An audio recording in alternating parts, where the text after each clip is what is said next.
नमस्कार दोस्तों, मैं हूं संजय राजन। बजट स्पेशल इस खास कार्यक्रम में आपका बहुत बहुत स्वागत है। वित्त मंत्री निर्मला सीतारमण 23 जुलाई यानी आज वित्तीय वर्ष 2024 का बजट पेश कर चुकी हैं। जाहिर सी बात है, इस बजट का सबको इंतजार था।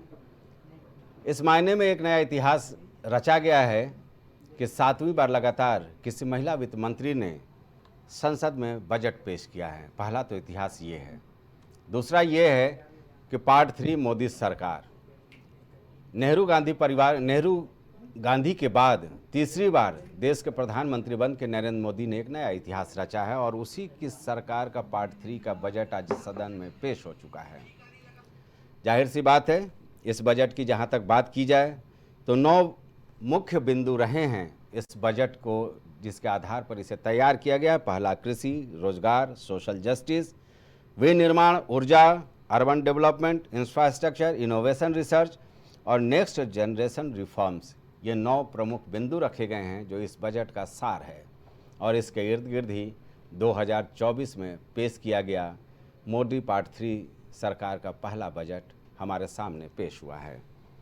जाहिर सी बात है, इस बजट को लेकर के तमाम तरह के विश्लेषणों का दौर चल रहा है, लेकिन जहाँ तक बात कर ली जाए युवाओं की, किसानों की, महिलाओं की, जो बजट से सबसे ज़्यादा सरोकार रखते हैं, तो उसमें कुछ न कुछ, कहीं न कहीं नई चीज़ें देखने को मिल रही हैं इस बजट में। सबसे पहले हम बात कर लेंगे अगर किसानों की, जो किसान पॉलिटिक्स है देश में, वो हमेशा से हावी रहा है। किसानों को राहत देने की बहुत कुछ कोशिश की गई है, क्योंकि लगातार एमएसएमई की मांग को लेकर के किसान आंदोलन कर रहे हैं। ऐसे में जो बजट में देखने को मिल रहा है, पहला तो ये कि नेचुरल फार्मिंग को इसमें बढ़ावा दिया जाएगा। 1 करोड़ किसानों को जोड़ा जाएगा। इसमें तिलहन दलहन से लेके सूर्यमुखी और तमाम ऐसे फसलों को इसमें रखा गया है, जिसको कि नेचुरल फार्मिंग को बढ़ावा देगी सरकार। इस पर भारी भरकम बजट खर्च किया जाएगा। किसान और कृषि क्षेत्र के लिए 1.52 लाख करोड़ रुपए का प्रावधान किया गया है, जिसमें अलग अलग योजनाएं होंगी जो समयबद्ध तरीके से और विश्लेषण से जब बजट को पढ़ा जाएगा तो उसमें तस्वीरें साफ हो पाएंगी। जहां तक बात कर ली जाए रोजी रोजगार को लेकर के, तो शिक्षा, रोजगार, कौशल विकास पर 1.48 लाख करोड़ का प्रावधान इस बजट में देखने को मिल रहा है। रोजगार कौशल प्रशिक्षण के 5 योजनाओं के लिए 2 लाख करोड़, एडमिशन के लिए जिसको कि सरकारी किसी भी योजना का लाभ नहीं मिल रहा हो, उन छात्रों के एडमिशन के लिए लोन की व्यवस्था की गई है, जिसका 3% का भरपाई जो है वो मोदी सरकार करेगी। यानी कहीं ना कहीं छात्रों को यहाँ पर राहत देने की कोशिश हुई है। इसके अलावा युवाओं के लिए एक अच्छा स्कीम मुझे नज़र आया इस बजट में कि 500 टॉप कंपनियों का चयन किया जाएगा, जिसमें हर साल 1 करोड़ युवाओं को इंटर्नशिप की व्यवस्था की जाएगी। एक मुश्त इसमें 6,000 रुपये और प्रति माह 5,000 रुपये का सहयोग राशि सरकार की ओर से दिया जाएगा इंटर्नशिप प्रोग्राम के लिए। यानी कुल मिलाकर के कहीं ना कहीं कौशल विकास को लेकर के इसमें जोर दिया गया है। मुद्रा लोन को लेकर के एक बड़ा ऐलान हुआ है, क्योंकि पिछले सरकार में, मोदी पार्ट 2 सरकार में, मुद्रा लोन को लेकर के युवाओं में एक नया ही उत्साह देखने को मिला था। इसमें अब मुद्रा लोन की राशि 10 से बढ़ाकर 20 लाख कर दी गई है। सिडबी की ज़्यादा से ज़्यादा शाखाएँ खुलेंगी। 24 इसी साल खोलने का प्लान है, जिससे कि आसानी से ये लोन सबको हासिल हो सके। 50 multi products food unit setup की तैयारी है एमएसएमई में। तो निश्चित तौर पर ये सब रोजी रोजगार के सीजन का एक बेहतर जरिया बनेगा, ऐसा उम्मीद करना है वित्त मंत्री निर्मला सीतारमण का।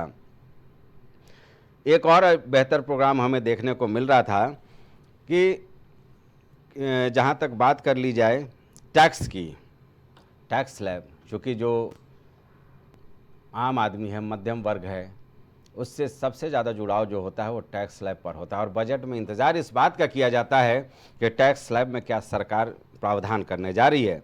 तो 3 लाख तक के आय पर 0%, 3 से 7 लाख तक की जिनकी इनकम है उनको 5% टैक्स देना पड़ेगा, 7 से 10 लाख आय वालों को 10%, और 10 से 12 लाख आय वालों को 15%, 12 से 15 के लिए 20%, और 15 लाख से ऊपर जिनकी सालाना आय है उनको 30% टैक्स देना पड़ेगा। इसके अलावा एक राहत, जो सर्विस सेक्टर के लोग हैं, स्टैंडर्ड डिडक्शन में राहत 50,000 से बढ़ाकर 75,000 कर दिया गया है, यानी 25,000 का यहाँ पर फ़ायदा मिलता हुआ नज़र आ रहा है स्टैंडर्ड डिडक्शन में। चलिए पहले सुन लेते हैं कुछ बयान कि इस बजट को लेकर के विपक्षी दल का क्या बयान आता है, उसके बाद हम चर्चा पर चलेंगे। खास मेहमान हमारे साथ होंगे कि बहुत सारे इसमें ऐसे मुद्दे हैं जिस पर मैं सत्तारूढ़ दल और विपक्ष दलों से बातचीत करने की कोशिश करूंगा। जो इनके प्रोजेक्ट चल रहे होंगे वो प्रोजेक्ट कोई समय पर पूरा नहीं हुआ है इनका। अब मान लीजिए सरकार बचानी है तो अच्छी बात है कि बिहार को, आंध्र प्रदेश को कुछ विशेष पैकेज या विशेष योजनाओं से जोड़ा गया है, लेकिन उत्तर प्रदेश जैसा प्रदेश जो प्रधानमंत्री देता है, क्या वहाँ के किसान के लिए कुछ बड़े फैसले हैं? किसान की फसल की पैदावार, उसकी कीमत के लिए क्या कोई इंतजाम है?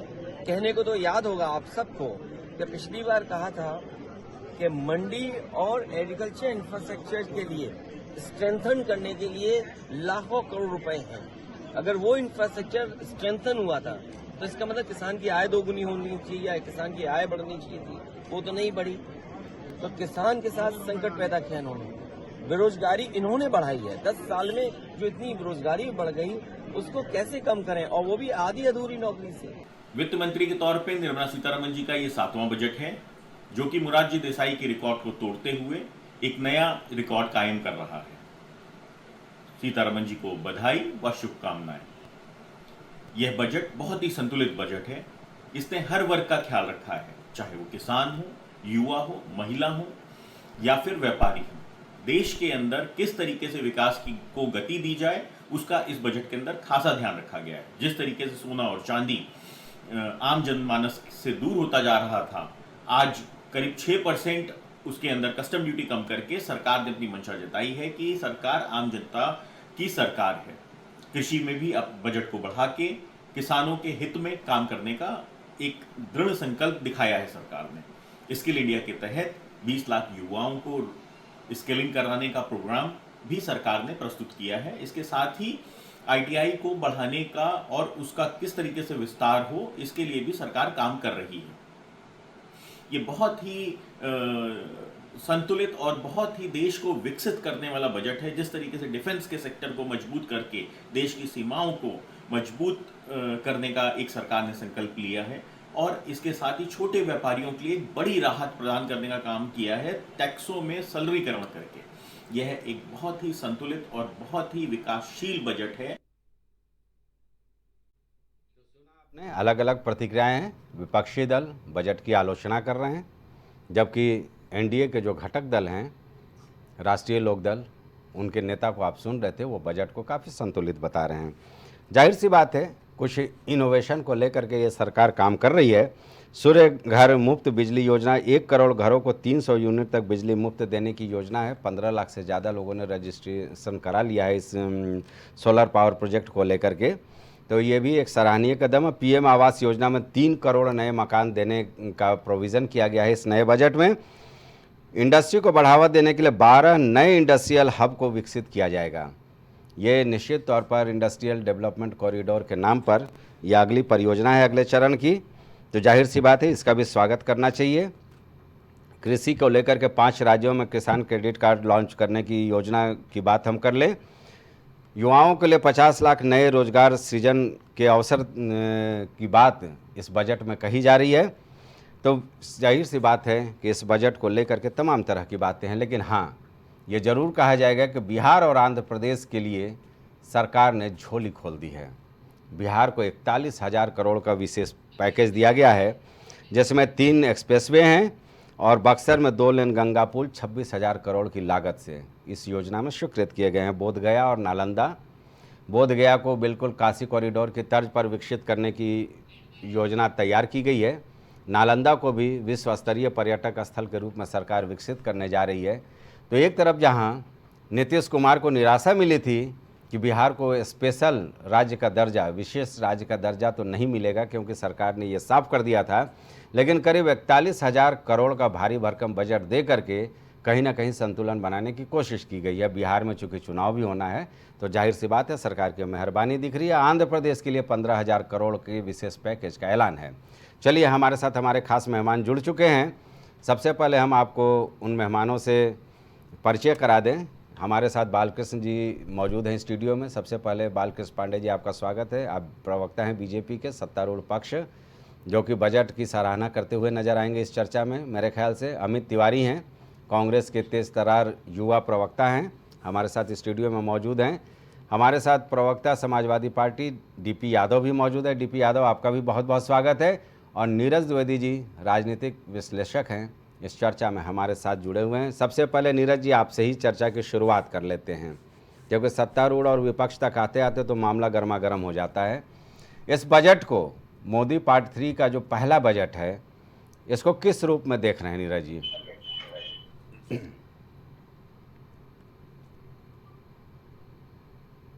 छोटे आदमी जब जैसे क्रिकेट में 2 इनिंग खेलता है, आवाज जा रही है? जी जी बोलें। जैसे क्रिकेट में 2 इनिंग आदमी खेलता है, तो तीसरी जो हैट्रिक होती है उस प्रकार का बजट है इनका।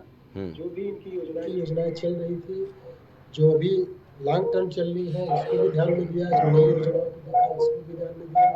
और खास करके जो मीडियम वर्ग के लोग थे, मध्यम वर्गीय जो थे, उनके लिए टैक्स लाइन में दी गई है, चाहे स्टैंडर्ड डिडक्शन हो, चाहे सीमा हो, चाहे उसका परसेंटेज, सब पे उन्होंने बहुत ध्यान दिया है। इंफ्रास्ट्रक्चर पे देखो, बिहार और आंध्रा, आप देखिए जो मुफ्त राशन योजना थी उसको भी बढ़ा दिया गया है। कैंसर की दवाओं के लिए भी काफी सब्सिडी दी गई। जिधर भी देखेंगे आप, चाहे वो एक प्रकार से कहिए घर के अंदर की वस्तुएं हैं आपके, उसको नीरज जी की आवाज़ ठीक की जाए, बहुत डिस्टर्बेंस आ रही है, आवाज़ क्लियर नहीं आ रही है। हेलो जी आवाज आ? हाँ बोलें। कहने का मतलब ये बजट आपका आया है, आज सरकार ने जो पेश किया है बजट, बहुत ही संतुलित बजट है जी। और तीसरी इनिंग का बजट है। तीसरी इनिंग का मतलब होता है कि हैट्रिक वाला बजट है।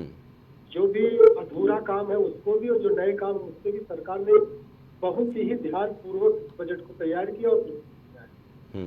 जैसे कृषि के क्षेत्र में भी बहुत सारी, चाहे नेचुरल फार्मिंग हो, चाहे आपकी किसान क्रेडिट की बात चल रही है, चाहे आपके उद्योग के क्षेत्र में देखेंगे, वहाँ भी बहुत अच्छे ढंग से बजट को प्रस्तुत किया गया है। और मध्यम वर्गीय परिवार के लिए भी बहुत अच्छा बजट है जी। जैसे खास करके नौकरी पेशा वाले, जो कम इनकम वाले, एक लिमिट तक इनकी इनकम है, उनको टैक्स में भी छूट दी गई है और टैक्स में बहुत अच्छी छूट दी गई है। चाहे स्टैंडर्ड डिडक्शन की बात हो, जिस भी क्षेत्र में, बहुत ही संतुलित बजट है। नीरज जी, सवाल ये होता है, चूँकि हम लोग लगातार बजट कवर करते रहे, 20-22 साल से तो करीब कर ही रहे हैं। अमूमन ऐसा देखा गया है कि जब बजट बेहतर रहता है ना, तो शेयर बाज़ार उछाल पर रहता है। 1200 अंक तक लुढ़क गया है शेयर बाज़ार, यानी शेयर बाज़ार स्वागत नहीं कर रहा है इस बजट का। शेयर बाजार स्वागत नहीं कर रहा, उसके पीछे तो शेयर मार्केट की एक पॉलिसी होती है, उस पर डिपेंड होता है। जब इंफ्रास्ट्रक्चर के क्षेत्र में, सुविधाओं के क्षेत्र में बहुत ज्यादा इन्वेस्टमेंट होता है, देखा गया अमूमन शेयर मार्केट में उछाल नहीं है। क्योंकि आप देखेंगे, आप गोल्ड पे भी, जहाँ तक हमें याद आ रहा है, जो समाचार में देखा हमने जी, शेयर मार्केट कहीं न कहीं वहीं से जुड़ा होता है जहाँ पे बहुत इन्वेस्टमेंट की बातें आती हैं। तो बजट तो पहली बात जो प्राथमिकता होती है आम आदमी के लिए, ग्रामीण क्षेत्र में, हाईवेज के लिए, कृषि के क्षेत्र में, जो एक आम पब्लिक को बजट से मतलब, क्योंकि बहुत सारी पब्लिक को शेयर मार्केट से तो बहुत मतलब नहीं है।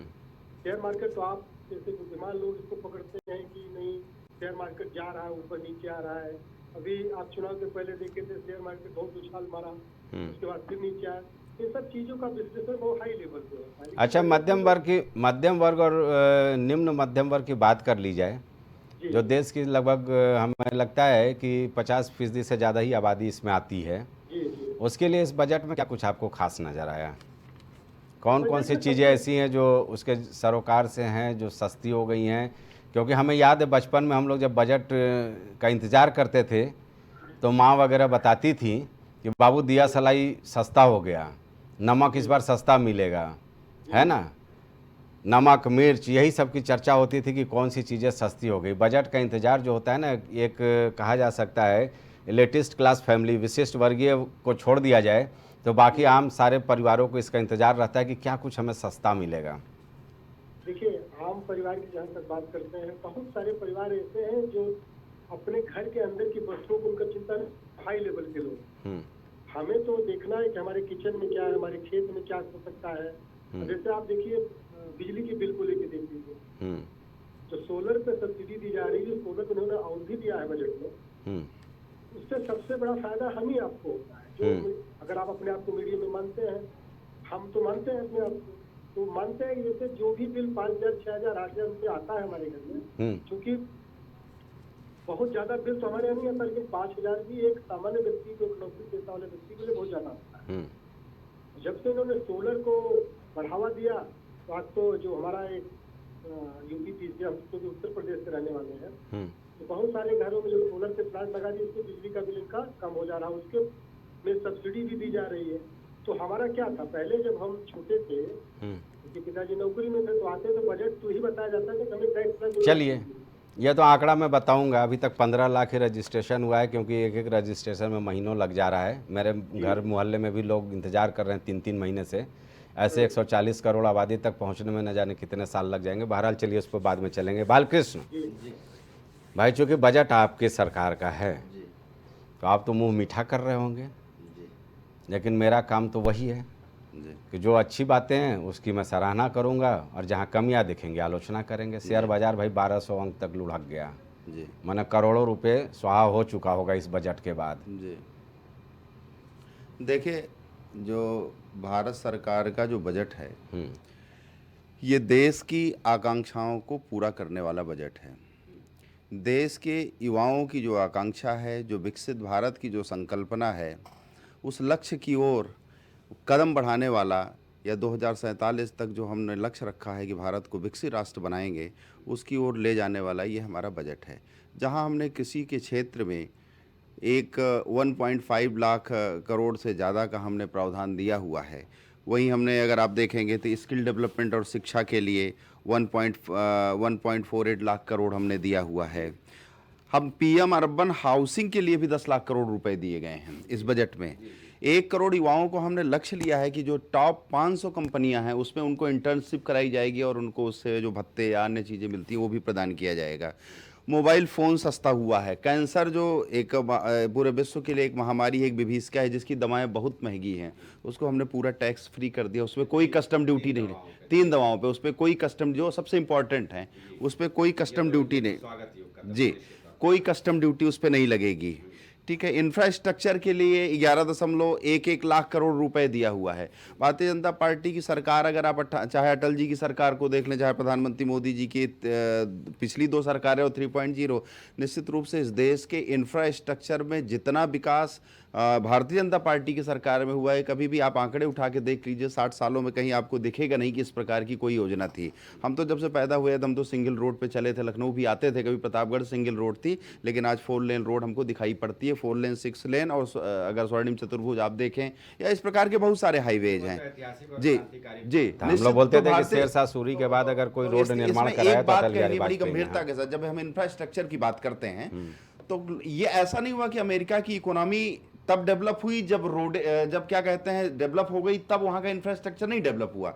अगर अमेरिकन इकोनॉमी को भी हम देखें तो पहले इंफ्रास्ट्रक्चरल डेवलपमेंट वहां होता है, और जब इंफ्रास्ट्रक्चर डेवलप होता है तब उस देश की इकोनॉमी धीरे धीरे करके वर्ल्ड की नंबर 1 की इकोनॉमी बनती है, और कहीं कोई आसपास नहीं है उसके आज उस इकोनॉमी के। तो इंफ्रास्ट्रक्चर पे कहीं हमारा 60 सालों तक हमने ध्यान नहीं दिया। अगर आप बॉर्डर पे आप देखेंगे, बॉर्डर पे हमारा पहले का मत ये था कि बॉर्डर पे हम रोडें नहीं बनाएंगे, इससे क्या होगा कि हमारी सुरक्षा बढ़ी रहेगी। लेकिन प्रधानमंत्री जी के रिजीम में अगर बॉर्डर रोड ऑर्गेनाइजेशन के आप काम देखेंगे, तो जितनी तेजी के साथ बॉर्डर पे, चाहे चाइना का बॉर्डर हो, चाहे वो पाकिस्तान का बॉर्डर हो, जो भी हमारे बॉर्डर्स लगते हैं जिन कंट्रीज के साथ, हमने इतना तेजी से बॉर्डरों पे इंफ्रास्ट्रक्चर डेवलप किया है, और बॉर्डर पे रहने वाले लोगों के लिए हमने जो सुविधाएं प्रदान की हैं, ये इसके पहले कभी हुआ नहीं है। ये सब भी ऐतिहासिक है। अगर आप डिफेंस के क्षेत्र में हमारी प्रगति देखेंगे तो बुलेट प्रूफ जैकेट हम विदेशों से ले आते हैं, आज सबसे हल्की बुलेट प्रूफ जैकेट बना रहे हैं, और 90 से ज्यादा देशों को हम उसका निर्यात कर रहे हैं। तो इस प्रकार कि और आप हथियारों का भी निर्यात अगर देखें बाहर की कंट्रीज को तो हमारा कितना बढ़ा हुआ है। तेजस आप देखेंगे भारत का स्वनिर्मित विमान है जो पहली बार हवा में उड़ रहा है, जो MiG-21 की जगह ले रहा है। मार्क 1A इस तरीके से उसकी सीरीज डेवलप कर, तो बहुत सारी प्रगति देश के इंफ्रास्ट्रक्चर में, देश के विकास में, ये भारतीय जनता पार्टी की मोदी जी की सरकार ने इस देश को आगे बढ़ाने के लिए, क्योंकि हमारा लक्ष्य 2047 है और ये लक्ष्य भारत को विकसित राष्ट्र बनाने का है, कहीं परिवार को पोषित करने वाला हमारा लक्ष्य नहीं है। अन्य लोगों का तो लक्ष्य था कि हमारा परिवार मजबूत हो जाए, विश्व में उसकी नाम प्रतिष्ठा बढ़े, पर भारतीय जनता पार्टी या नरेंद्र मोदी जी का लक्ष्य है कि भारत की मान प्रतिष्ठा विश्व के मानचित्र पे बहुत ही मजबूत और स्वर्णाक्षरों में लिखी रहे। ये प्रधानमंत्री जी का संकल्प है, उसी की दिशा में बढ़ता हुआ हमारा। चलिए 2027 जो कि मकसद भी रखा गया है, 2047 विकसित भारत। अमित जी, बजट का जो मूल मंत्र है 2047 विकसित भारत, 9 क्षेत्र जिनका मैंने जिक्र किया था उस पर जोर है। कृषि, रोजगार, सोशल जस्टिस, विनिर्माण, ऊर्जा, urban development, infrastructure, innovation, research और नेक्स्ट जनरेशन रिफॉर्म्स, ये 9 इसके मुख्य आधार हैं। अगर इन 9 मुख्य आधारों की बात कर ली जाए तो इस बजट को आप अपनी कसौटी पर कैसे देखेंगे? देखिए, आज हम 2024 में हैं और ये मोदी 3.0, या तो हम इसे गला घोंटू 3.0 सरकार कहें। हम इसलिए गला घोंटू शब्द का प्रयोग कर रहे हैं कि सरकार ने इस बजट में युवाओं को, आज से ही नहीं, ये तो इनका ये तीसरे टर्म का पहला बजट है। इसके पहले 2 टर्म ये रहे और इन्होंने सारे बजट पेश किए। नमामि गंगे से आज इन्होंने मुद्रा योजना में 10 लाख से सीमा बढ़ा करके 20 लाख की। मैं आपको इसकी जमीनी हकीकत पर जब हम जाएंगे, इनकी जितनी भी योजनाएं हैं वो सबके सब खोखली हैं। मैं दावे के साथ कहता हूं कि आप फैक्ट चेक करा लीजिए और किसी युवा से पूछिए क्या उसको 25 से 30% के कमीशन के बिना मुद्रा का लोन मिलता है? नहीं मिलता है। स्मार्ट सिटीज का जिक्र हुआ था, कब? सपने दिखाने मोदी जी को बहुत अच्छे आते हैं। 2014-15 में स्मार्ट सिटी, भाई कितनी स्मार्ट सिटी उत्तर प्रदेश में डेवलप हुई। नमामि गंगे प्रोजेक्ट था, उसका हाल क्या हुआ? हम सपना दिखा रहे 2047 का। आज समस्या युवा के सामने वर्तमान की है और वर्तमान की समस्या के साथ सरकार किस प्रकार से खड़ी है। किसानों को क्या मिला? उनकी आय 2022 तक दोगुना करने का वादा प्रधानमंत्री जी ने किया था। बताइए, क्या डीएपी महंगी होती चली गई? डीजल पेट्रोल महंगा है। यूरिया पे पहले 5 किलो की कटौती की गई, जिस दिन से साहब का फोटो आ गया 5 किलो और कटौती हो गई। अरे तो अब तो नेचुरल फार्मिंग को देख रहे हैं। नेचुरल फार्मिंग मैं आपको बताऊं, किसानों की बहुत बड़ी समस्या एमएसपी को लेकर के है। जिस सरकार ने 700 किसानों की शहादत पर मौन भी रखना उचित नहीं समझा, वह सरकार एमएसपी के मुद्दे पर वह भागती रही। और आज के भी बजट में किसानों को बहुत उम्मीदें थी कि सरकार हमारे लिए कुछ न कुछ करेगी। सरकार ने फिर जाहिर कर दिया कि हमारा बजट धन्ना सेठों का बजट है। युवाओं को लेकर के बात आती है, बहुत स्पष्ट तौर पे अनएम्प्लॉयमेंट, बेरोजगारी की दर निरंतर बढ़ती जा रही है, उसके लिए सरकार ने कुछ भी नहीं किया।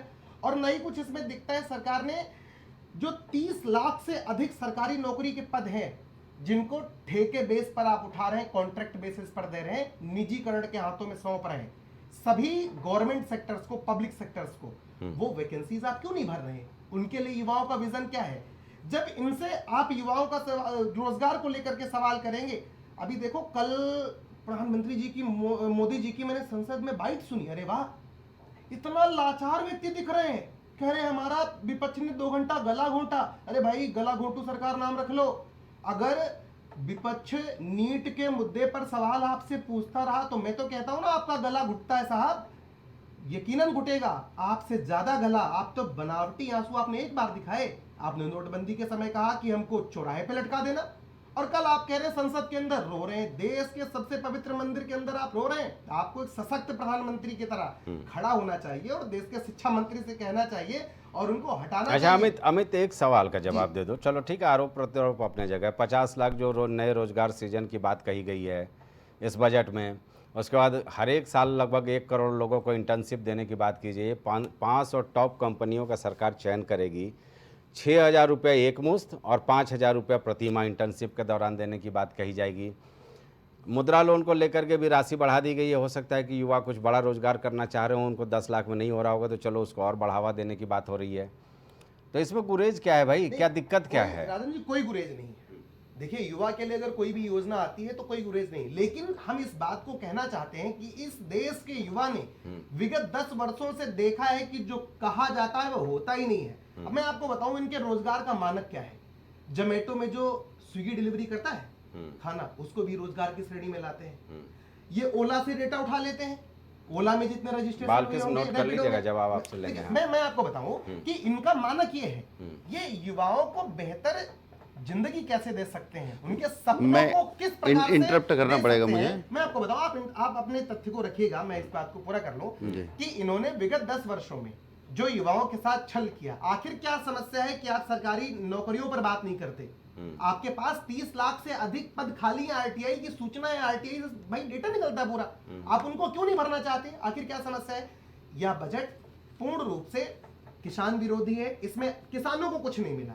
महिलाओं के लिए आपने क्या दिया भाई? महिलाओं की रसोई पर वही बोझ है, उनकी रसोई में कोई चीज, दाल 180 रुपए किलो। उत्तर प्रदेश के हमारे मंत्री जी कहते हैं दाल कहीं 100 रुपए ज्यादा नहीं। हम तो मंत्री जी से कहे, हमने कहा भाई एड्रेस बता दो, लोग वहीं पहुंच जाए, ले 100 रुपए किलो से नीचे दाल अगर मिल जाए। लेकिन गलती उनकी नहीं है, उनको 7 साल सत्ता का सुख मिलने के बाद उनको लेना ही नहीं पड़ा कभी दाल, वो बैकडोर से आ जाती है। अब वो स्टोर का नाम नहीं बता रहे। दूसरा, जब हम युवाओं के मसले पर आते हैं तो यह सरकार, चाहे वो प्रदेश की रही हो और चाहे केंद्रीय बजट की आज हम बात कर रहे हैं, इस केंद्र सरकार ने सदैव युवाओं को लोक लुभावनी सपने दिखाए हैं। सपनों से उनकी हकीकत नहीं बदलती, वो वास्तव में परेशान है। और इस सरकार को चाहिए था कि युवाओं के दर्द पे मरहम लगाती और उनके लिए कोई ठोस कार्य योजना लेकर के आती, लेकिन इस सरकार ने अपने इस बजट में फिर युवा विरोधी काम किया है, जिसकी पूरा विपक्ष और कांग्रेस पार्टी निंदा करती है। चलिए, नहीं, कौशल विकास से लेकर के तमाम चीजों के लिए 2 लाख करोड़ का एक बड़ा फंड दिया है सरकार ने। संजय जी, एक मिनट जरा डीपी यादव को मैं शामिल कर लूं, अमित, फिर आपको ले लेता हूं चर्चा में। बालकृष्ण, आपसे जवाब ले लेंगे, आप कुछ बोलना चाह रहे थे, पहले डीपी जी को शामिल कर लें चर्चा में। डीपी,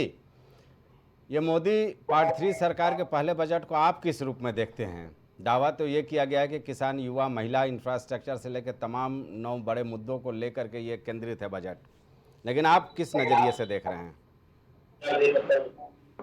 जी संजय जी नमस्कार, जय संविधान, जय लोकतंत्र। संजय जी, अगर मोदी 3 के इस बजट को कम शब्दों में कोई टिप्पणी प्रकट किया जाए, व्यक्त किया जाए, तो मैं यही कहना चाहूंगा कि यह बजट एक दिशाहीन, पथ भ्रमित और समाज के सभी वर्गों को निराश व नाराज करने वाला बजट है। समाज के किसी भी वर्ग जी बोलिए। जिस समाज के किसी भी वर्ग के लिए, चाहे वो महिलाएं हो, किसान हो, मजदूर हो, बेरोजगार हो, इस बजट में कुछ भी नहीं है। आप देखिए, प्रधानमंत्री जी से ये उम्मीद थी कि इस बजट में बेरोजगारों के लिए बड़ी घोषणा करेंगे। नौकरियां जो केंद्र सरकार में 30 लाख पद खाली है, होल है, उसको भरने के लिए कुछ न कुछ योजनाएं बनाई जाएंगी, जिससे इस देश में बेरोजगारी दूर होगी। उस बारे में भी इस बजट में कुछ नहीं बताया गया है। प्रधानमंत्री जी से, वित्त मंत्री जी से ये उम्मीद थी कि जो देश में चिकित्सा व्यवस्था चरमराई हुई है, उस पे कहीं ना कहीं इस बजट में भारी भरकम राशि खर्च की जाएगी। उम्मीद तो ये थी कि जीडीपी का कम से कम 3 से 4% जो है बजट में अलॉट किया जाएगा कि स्वास्थ्य के क्षेत्र में खर्च किया जाए, लेकिन भारत भर फिर वही पीछे रह गया। 1 से 1.5% पर कहीं ना कहीं जीडीपी का स्वास्थ्य पर खर्च किया जा रहा है। तो इस तरह से तो स्वास्थ्य के क्षेत्र में आमूलचूल परिवर्तन नहीं हो सकता है। देखिए, किसानों की आय, जैसा कि प्रधानमंत्री जी ने 2016 में ही कहा था कि हम 2022 तक दोगुनी कर देंगे, उस आय को दोगुनी करने के लिए कोई कार्यक्रम, कोई प्रारूप इस बजट में नहीं बताया गया है। जैसे लगता है वो प्रधानमंत्री के स्मृति पटल से लोप ही हो गया है। वित्त मंत्री उसको भूल गई है कि किसानों की आय हमको दोगुनी करनी भी है या नहीं करनी भी है। तो तमाम जो है क्षेत्र है इस बजट में, उनके लिए कुछ भी नहीं किया गया। शिक्षा के क्षेत्र में देखिए, शिक्षा के क्षेत्र में सरकार लगातार बजट खर्च करती जा रही है,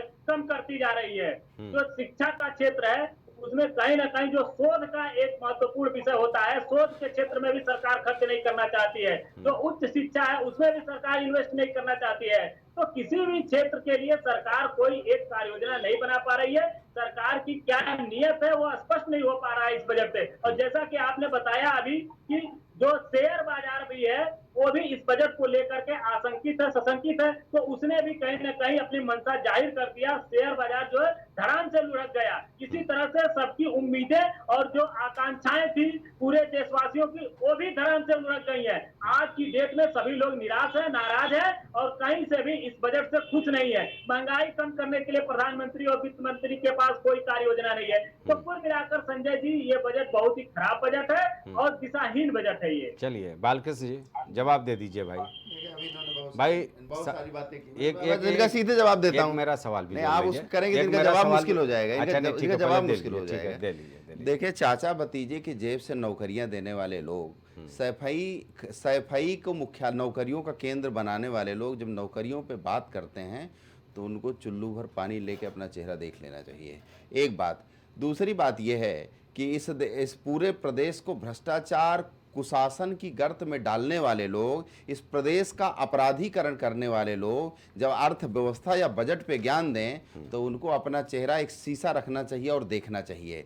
जिस पार्टी के संस्थापक संरक्षक कहते हो कि लड़कियों से गलतियां हो जाया करती हैं, जब वो महिलाओं और युवकों पे बात करना, उनको जब वो बात करें तो निश्चित रूप से शीशे में उनको अपना चेहरा ठीक से देख लेना चाहिए कि उनका चाल चरित्र चेहरा किस प्रकार से रहा है। तो इस देश और प्रदेश को गर्त में। दूसरी बात, अभी हमारे कांग्रेस के प्रवक्ता भाई अमित तिवारी जी ने बहुत सारी बातें कही। मुझे ये बता दें कि 60 सालों में एमएसपी पे आपकी नीति क्या रही है। मुझे बता दें कि 60 सालों तक अभी मेरी बात नहीं, आप नोट करिए ना। 60 सालों तक आपका युवाओं को रोजगार को लेके आपकी पॉलिसी क्या रही है। 60 सालों तक आप यूरिया के बारे में आप चर्चा करते हैं। प्रधानमंत्री जी के शासन सत्ता में आते ही यूरिया को नीम कोटेड बनाने का प्रयत्न किया। तो जो आपने बिचौलिए और दलाल सेट कर रखे थे जिनसे यूरिया की कालाबाजारी होती थी, और हम लोग कभी माघ मेले में जाते थे तो बताया जाता था यूरिया मिला दूध यहाँ बिकता है, उसकी टेस्टिंग भी कई बार हुई है। तो यूरिया मिला दूध जो लोग पिलाने का काम करते थे, ये समाजवादी पार्टी और कांग्रेस या एनडी गठबंधन की सरकारों में होता रहा है। और 60 सालों तक आपने किया क्या? इस देश में घोटाले किए, एक परिवार को पोषित करने का काम किया। उस परिवार सुन लीजिए, थोड़ा धैर्य रखिए। उस परिवार को पोषित करने का काम किया आपने। 2G घोटाला, 3G घोटाला, जो हथियारों को लेकर जितना घोटाला, हेलीकॉप्टर घोटाला, इसका मतलब उन घोटाले भारतीय जनता पार्टी ने कभी किसी घोटालेबाज को शामिल नहीं किया है। ये घोटाला आपके खानदान की देन है, इस देश की परिवारवादी पार्टियों का, जिसका आप प्रतिनिधित्व करते हैं। जिसमें परंपरागत रूप से 60 सालों तक परिवार के लोग इसमें मुखिया के तौर पे काबिज है। आप लोगों की परिवारवादी मानसिकता, घोटालों की हम बजट पे चर्चा कर रहे हैं, पोषित करने का काम है। आज हम बजट पे चर्चा कर रहे हैं, परिवारवाद और ये सब तो बजट का संबंध घोटालों से है। बजट का संबंध देश की अर्थव्यवस्था से। जब ये घोटाले करेंगे तो देश का बजट खराब होगा। जब ये घोटाले सुनिए जी, ऐसा है कि इस बजट में ना परिवारवाद की चर्चा है जी, न नेहरू गांधी परिवार की चर्चा है, न अखिलेश यादव परिवार की चर्चा है जी, न किसी का। अगर नौकरी की चर्चा आएगी तो ये विषय आएगा कि नौकरियां सफाई से दी जाती थी। जब नौकरी की बात आएगी तो ये विषय आएगा कि अनिल यादव लोकसभा हाईकोर्ट के निर्देश पर हटाया गया। खंडन कर दे इसका। बालकृष्ण अमित रुक जाइए, इसका खंडन कर दे। ये देश का बजट है, यह सिर्फ आपके लखनऊ और उत्तर प्रदेश का नहीं है। मैं झारखंड से हूँ तो झारखंड के लिए भी बजट है ये। आंध्र प्रदेश, केरल से लेकर कश्मीर तक का बजट है। तो व्यापकता में चर्चा होगी, बिल्कुल क्षेत्र में नहीं जाएंगे। हम लखनऊ में बैठे हैं तो इसका अर्थ नहीं कि ये उत्तर प्रदेश के लिए बजट है। देखो, हम एमएसपी का बालकृष्ण जी का जवाब देते हैं। हाँ। जब गुजरात के तत्कालीन मुख्यमंत्री और वर्तमान प्रधानमंत्री जब एमएसपी कमेटी के अध्यक्ष थे तो उन्होंने केंद्र सरकार को एक पत्र लिखा था कि किसानों को एमएसपी की लीगल गारंटी मिलनी चाहिए। तब साहब मुख्यमंत्री थे गुजरात के। सर सुनिएगा, मैंने आपको इंटरप्ट नहीं किया, आप मुझे इंटरप्ट नहीं करेंगे। लेकिन जब वो प्रधानमंत्री बने, आज 10 साल से ज्यादा, मतलब तीसरे टेन्योर में आए। मेरा प्रश्न था, 60 साल में एमएसपी पे आपकी नीति क्या रही है? 60 साल में एमएसपी पे आपने क्या नीति रही है, ये बताइए ना। 60 साल में एमएसपी पे कांग्रेस की पॉलिसी क्या रही है? हमने एमएसपी दिया है, हमने एमएसपी कुछ फसलों पे कुछ फसलों को जो जिसको हम श्री अन्न कहते हैं उसको हमने एमएसपी दी है, हमने एमएसपी की घोषणा की है। 21 या 23 फसलें हैं, सुन लीजिए बालकृष्ण जरा सुनिए। हमने दिया हुआ है एमएसपी। ये देखो 7 सालों में एमएसपी बता दे। 2014 पहले गेहूं पे क्या रुपए क्या कर रहा हूं बालकृष्ण, संयम रखिए तर्क के साथ। तर्क ही तो कह रहा हूं। ये फैक्ट है ना कि मोदी जी जब गुजरात के मुख्यमंत्री थे, ये जो वाकया बता रहे हैं ये लिखत पढ़त में है ना, इतिहास में। चीज बिना फैक्ट में तो क्यों बोलूंगा? हाँ पहले आराम से बोलिए, इसमें वो नहीं है। हम चर्चा के जरिए एक सकारात्मक पहलू तक पहुंचने की। अगर कांग्रेस एमएसपी मांगती है, 60 साल तक कांग्रेस ने एमएसपी पे क्या किया इसको बताना पड़ेगा। हाँ ये बता रहे, रिप्लाई देनी पड़ेगी। ठीक है बताएंगे ये भी बताएंगे। हल्ला सुनाना चाहते हैं तो हल्ला सुनाइए। मैं तो कहता हूं कि जब वो प्रधानमंत्री बने, जब उनके पास वो राइट था, हो सकता हमसे किसी कालखंड में कुछ गलतियां रही हो किसानों के प्रति, मैं जिम्मेदारी के साथ मानता हूं, तो हमें मैंडेट जो मिला हमने उसे सिरोधार्य किया। लेकिन आपने विगत 10 वर्षों में किसानों के साथ छलावा के अलावा उनकी राजनीति, उनकी नृशंस हत्या में आप शामिल रहे हैं। आपने किसानों को संवादहीनता स्थापित करके दिल्ली आने से रोका। आप क्या लागू नहीं कर सकते? आज क्या चाइना का व्यक्ति लागू करने आएगा? आज क्या पाकिस्तान का व्यक्ति लागू करने आएगा एमएसपी? क्या वो किसान आपके नहीं है? अगर आपके होते तो 700 किसानों की हत्याओं पर आप सदन में मौन रखते। जब सदन में मौन रखने की बात आई तब आपने, सर मैं छोटा सा कंक्लूड करूंगा, तब आपने कहा वो किसान नहीं थे। दूसरी बात, एक सवाल मेरा ले लो। आपके द्वारा प्रायोजित आंदोलन था जो चाइना की स्तर पे आप प्रायोजित कराते रहे। विदेशी लोगों के स्तर पे आप इस देश का जो तुष्टीकरण करते हैं, जो मुस्लिमकरण करना चाहते हैं इस देश में, जो शरीयत आप लागू करते हैं, ये उसी आपकी। ठीक है मैं नीरज जी के पास चलूंगा। ठीक है आप लोग दोनों संयम रखिए। देखिए मुद्दे से भटकिए मत। देखिए यही तो बड़ी विडंबना है ना, चाहे आप सत्ता नहीं बालकृष्ण, चाहे आप सत्तारूढ़ दल हो या विपक्ष हो, आप लोग मुद्दे से भटका करके वहीं चले आते हैं। परिवारवाद, हम बजट पेश कर रहे हैं। मैं एक अमित तुमसे एक सवाल कर रहा हूँ। एमएसपी को लेकर के मैंने बहुत रिसर्च किया। अभी शायद 23 या 24 फसलों पर एमएसपी मिल रही है। सवाल ये होता है कि अगर पूरे भारत की, बालकृष्ण ये तर्क तुम्हारे लिए भी काम आएगा, शायद कहीं चर्चा में जाओ, तो अगर भारत में हम अनाजों का एक तरह से वो कर लें, क्या बोलेंगे, संख्या अगर जोड़ने की कोशिश आप करेंगे तो हमें लगता है कि 2,500-3 हज़ार फसल होंगे, जिसमें धनिया से लेकर के काली मिर्च से लेकर लौंग से लेकर इलायची से लेकर के तमाम चीज़ें होंगी। ये संभव ही नहीं हो पाता है भाई कि पूरे सारे फसलों पर हम एमएसपी दे पाएँ। मूल धारणा ये है कि जो मुख्य है फसलें, कम से कम 100 फसलें जो हैं उसको बैठ करके किसान जो आंदोलन कर रहे हैं उनके प्रतिनिधि हो जाए, तमाम लोग बैठ लें तो सरकार एक बीच का रास्ता निकाल सकती है। लेकिन इसमें कहीं ना कहीं बालकृष्ण चूक आपकी ओर से हो रही है और ये आप राजनीति करने का अमित तिवारी को मौका भी दे रहे हैं। जी अमित बोलिए। संजय मैं बताऊं, मैं इस बात की आपको मानता हूं, सरकार वो कि जो किसान है ना वो लीगल गारंटी मांग रहे हैं। सर मैं आपको बताऊं कि जिस स्वामीनाथन कमेटी C2+50 का फार्मूला, भाई स्वामीनाथन जी को इन्होंने अभी भारत रत्न दिया, उनको भारत रत्न देना वास्तविक सम्मान नहीं है। वास्तविक सम्मान जो उन्होंने C2+50 का फार्मूला देश के किसानों को दिया, उस पर रेट तय होने चाहिए। सरकार अब ये स्वामीनाथन जी के भारत रत्न देने पे विरोध करेंगे। अब बताइए गांधी खानदान को अगर भारत रत्न दिया जाए उस पर प्रसन्न होते हैं। अब स्वामीनाथन जी को अगर हमने भारत रत्न दे दिया तो इनको दर्द होने लगता है। दर्द होने लगता है अगर स्वामीनाथन जी सिंह को हमने भारत रत्न दिया, इनको दर्द होने लगता है। गांधी खानदान के तरफ जब भी भारत रत्न जाता है इनको दर्द होता है। बालकृष्ण मैं बार बार कह रहा हूँ कि नेहरू गांधी परिवार पे चर्चा नहीं है। इनको क्यों दर्द हो रहा है भारत रत्न? सुनिए बालकृष्ण, अमित बालकृष्ण दोनों सुन लीजिए। पहले तो अभी आज हम परिवार पर चर्चा नहीं करेंगे। बालकृष्ण चर्चा आप ये कर सकते हो कि स्वामीनाथन रिपोर्ट को मनमोहन सरकार पार्ट 1 पार्ट 2 ने क्यों रोक के रखा, ये आप तर्क देंगे तो शायद अमित जी इसका जवाब देंगे। लेकिन नेहरू गांधी परिवार हर चीज में सोनिया राहुल और स्वामीनाथन जी को आप मोदी करें तो ये नहीं है।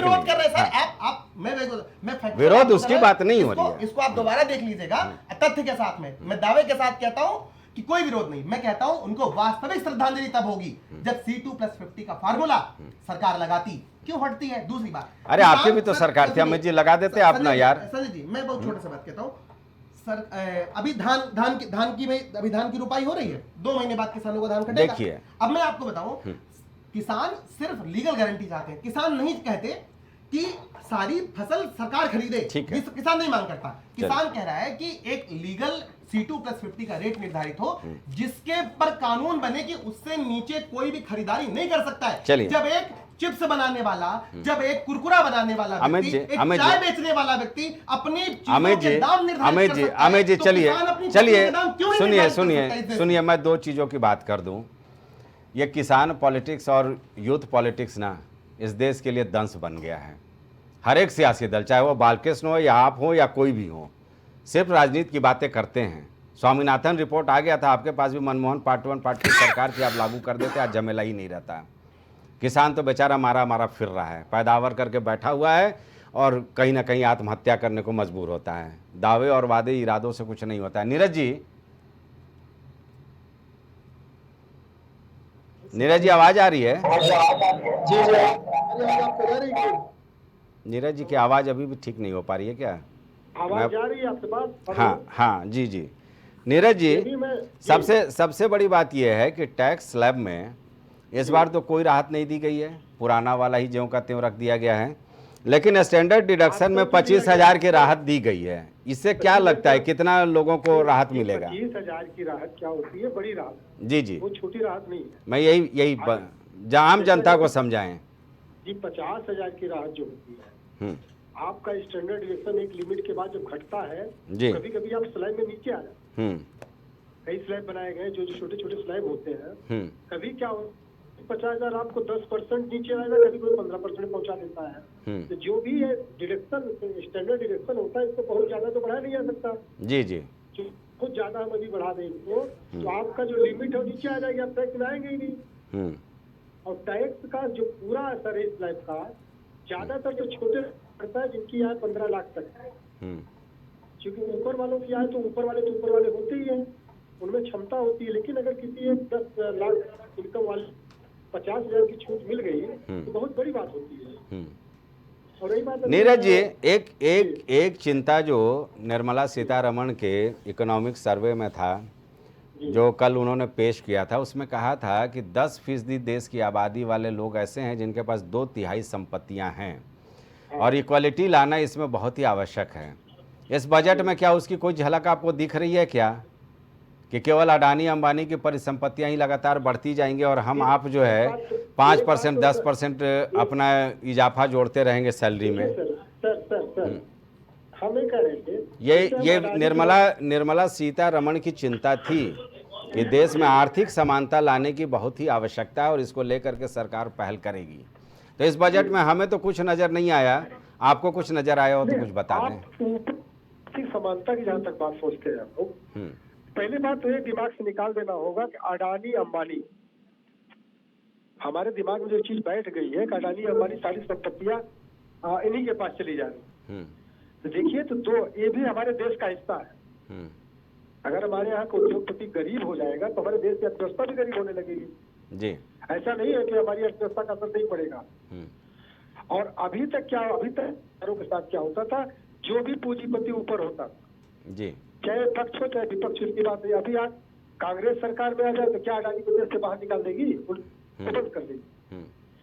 अभी 2-3 चीजें हमने लोग डिबेट में सुना, चूंकि लोग पॉलिटिकल एनालिसिस करते हैं जी, राजनीति से जुड़े, उनकी हर चीज राजनीति से जुड़ी होती है। शायद शुरुआत में हमने सुना, अखिलेश जी ने आज एक बयान दिया था बजट के बाद, चलिए कुछ तो मिला बिहार को।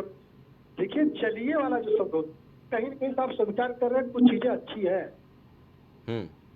और बजट पे बहस होने का मतलब है कि आप सीधे स्वामीनाथन आयोग की कोई भी आयोग जो बनता है तो तुरंत ही उसको प्रभावी नहीं किया जा सकता। एक लंबा समय बीत गया, स्वामीनाथन जी को पर्याप्त सम्मान मिला, उनकी पहल भी बहुत।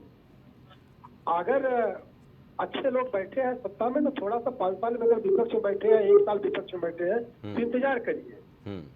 हम बजट की कमियों को गिनाए, सिर्फ ये न गिनाए कि इस बजट में कुछ नहीं है। अरे कुछ तो है, बजट तो आया ही है ना। नहीं, इस बजट की एक खासियत मुझको अच्छी लगी, इंफ्रास्ट्रक्चर को लेकर के भारी भरकम बजट दिया है 11 लाख करोड़ का, क्योंकि देश का जब इंफ्रास्ट्रक्चर मजबूत होता है तो बाकी शिक्षा, स्वास्थ्य सब कुछ बेहतर होता है। मैं भी अब तो जो हम लोग देख रहे हैं, क्योंकि हम लोग शुरू से उत्तर प्रदेश में रहे हैं जहाँ सबसे खराब स्थिति सड़कों की रही जी, सबसे खराब झारखंड हो सकता है, झारखंड में अच्छा रहा हो, चूंकि मैं झारखंड जा नहीं पाया हूँ। नहीं, झारखंड में बहुत अच्छी सड़कें हो गई हैं। हाँ, अच्छी सड़कें हो गई। बाबूलाल उसी मरांडी प्रकार सरकार ने बहुत काम किया था उसमें, भारत सरकार से। आप लखनऊ से इलाहाबाद गए होंगे, चाहे पक्ष हो चाहे विपक्ष, जो चीजें हुई है उसको कहिए आप। भाई इंटरेस्ट आप लखनऊ से इलाहाबाद, मैं जानता हूँ कि कुंडा बाजार में आप एक घंटे जामे फंसते थे जी। आज की क्या स्थिति है? आज आप हाईवेज बन रहे हैं, प्रयाग में देखिए 4-4 फुट है। अच्छा, धर्म के क्षेत्र में भी हमने अगर काट किया, मंदिरों में बड़े बड़े जो मंदिर है सब पे कॉरिडोर बनाया गया, अच्छी जगह बनाई, ये भी कहीं न कहीं आस्था से ही जुड़ा हुआ है जी। अगर आपके सरकार के पास खजाने में पैसा नहीं रहेगा तो आप ऐसा नहीं कर सकते। और पैसा कहीं न कहीं तो आना चाहिए। और रही बात ठीक है, हित की बात, एक लंबे समय से किसान हमारे यहाँ केवल आंदोलन की चीज हो गए। किसानों को आगे करके, छात्रों को आगे करके हम आंदोलन तो कर, ठीक है। लेकिन नीरज जी, मेरा तो यही सवाल है ना कि ये पॉलिटिक्स के केंद्र में रहते हैं, हर समय सेंटर पॉइंट होते हैं, लेकिन इनको बहुत कुछ मिलता नहीं है। ये चाहे किसी की भी सरकार रही हो, चाहे मनमोहन सरकार रही हो, चाहे कोई भी रहा हो, हम लोग तो जो कि जमीन से जुड़े हुए लोग हैं। डीपी, हाँ ठीक है नीरज जी, बात आ गई। डीपी, आवाज आ रही है? ये आ रही आवाज। भाई इंफ्रास्ट्रक्चर पर जोर दे रही है ये सरकार, 11 लाख करोड़। भाई उत्तर प्रदेश में तमाम चीज़ों को लेकर के, हालांकि बालकृष्ण और अमित तिवारी ज़्यादातर समय तो नेहरू गांधी परिवार और मोदी जी पर ही आरोप प्रत्यारोप में गुजार दिए। चर्चाएं तो बहुत कुछ करनी थी शिक्षा स्वास्थ्य को लेकर के। क्या उम्मीद की जाएगी कि 2024-25 में जो दावे किए गए हैं इस बजट में, इसमें कुछ हासिल होने वाला है क्या? देखिए, पिछले 10 सालों से हम लोग देख रहे हैं संजय जी कि भारतीय जनता पार्टी के नरेंद्र मोदी जी की सरकार जितने भी दावे और वादे करती है उनकी हकीकत क्या है? सारे खोखले हैं और हवा हवाई हैं। अभी तमाम मुद्दे मैंने उठाए, उस पर भारतीय जनता पार्टी के मेरे मित्र जवाब देने की बजाय तमाम तरह की बातें करने लगे, परिवारवाद, सैफई परिवार तो ये तो वो, लेकिन मैं उसमें जाना नहीं चाहता हूं। अगर मैं चाहूं तो बिंदुवार सबका जवाब दे सकता हूं और इनके पास कुछ भी नहीं होगा बोलने के लिए, इनका मुंह बंद हो जाएगा। लेकिन आपने आज जो विषय रखा हुआ बजट का, उस पर ही सार्थक चर्चा हो तो ये बेहतर रहेगा, क्योंकि हमारा आपका और दर्शकों का समय बहुत बहुमूल्य समय है। तो हम लोग इसी पर चर्चा करें। आपने इंफ्रास्ट्रक्चर की बात की, तो देखिए इंफ्रास्ट्रक्चर डेवलपमेंट दिखाने के लिए तो सही होता है, लेकिन वास्तव में देश तरक्की कर रहा है कि नहीं कर रहा है, ये आप स्वास्थ्य और शिक्षा के पैमाने पर ही उसका सही एनालिसिस कर सकते हैं, उसी के आधार पर विश्लेषण कर सकते हैं आप। अगर स्वास्थ्य और शिक्षा के क्षेत्र में देश में विकास नहीं हो रहा है, उसमें देश आगे नहीं बढ़ रहा है, लोगों को नौकरियां नहीं मिल रही है, तो इंफ्रास्ट्रक्चर का हम क्या करेंगे लेकर के? आप बड़ी बड़ी सड़कें बना लीजिए, 2 लेन की नहीं, 4 लेन की नहीं, 10 लेन की सड़कें बना लीजिए, लेकिन उन पर चलने वाले लोग अपने आप को अगर गौरवान्वित नहीं महसूस करेंगे, वो अपने आप को कहीं ना कहीं रोजगार उनके पास नहीं होगा, तो कैसे इंफ्रास्ट्रक्चर आप जस्टिफाई कर सकते हैं? नहीं, निश्चित तौर पर बालकृष्ण हो, चाहे अमित हो, चाहे डीपी हो, मैं अक्सर ये बोलता हूँ कि जनता जब तक सरकार की नीतियों से फील गुड महसूस नहीं करती है ना, तब तक वो कागजों में दौड़ने वाले दस्तावेजों से कुछ होने वाला नहीं है। चलिए, फिलहाल इशारा हो चुका है, चर्चा को मैं आगे बढ़ाऊंगा। अमित, अब चूंकि अब नहीं, सुनो, बाध्यता होती है जब इशारा हो जाता है कि चर्चा को समाप्त किया जाए, तो निश्चय, चलो 30 सेकंड में बोल लो अपनी बात। मैं बस 30 सेकंड, भाजपा के हमारे 30 सेकंड में भी बोलूंगा। ठीक है, मैं भाजपा के साथी का जवाब देना चाहता हूं, इन पे 30 सेकंड बस। उत्तर प्रदेश लोक सेवा आयोग में पीसीएस जे के पेपर में 50 कॉपी बदली गई है। नहीं, वो आपका क्या स्टैंड? अमित वो सब आ गया है, वो सब आ गया। नहीं, अमित उसके लिए अलग से, अमित इस पे नहीं, यही मैं क्लोज करूंगा, क्योंकि वो आज पेपर लीक का मामला नहीं है। चलिए, फिलहाल अभी बजट पर आगे भी हमारी चर्चा होती रहेगी। बालकृष्ण, आपका समय समाप्त, अब नहीं आ रही है। ठीक है, शांत, ठीक है। बजट पर अभी दिन भर चर्चा जारी रहेगी प्राइम टीवी पे। सुबह से हम आपको हर अपडेट दिखाने की कोशिश कर रहे हैं और शाम 7 बजे एक बार फिर मैं लेकर आऊँगा। तब संभवतः बजट मैं पूरी तरह से पढ़ चुका हूँगा और विश्लेषण के तौर पर वो बजट 1 घंटे का चर्चा हम करेंगे आपके साथ। जाहिर सी बात है उसमें कुछ नया लाने की कोशिश करूँगा। फिलहाल बजट स्पेशल इस कार्यक्रम में इतना ही। मुझे दीजिए अभी तक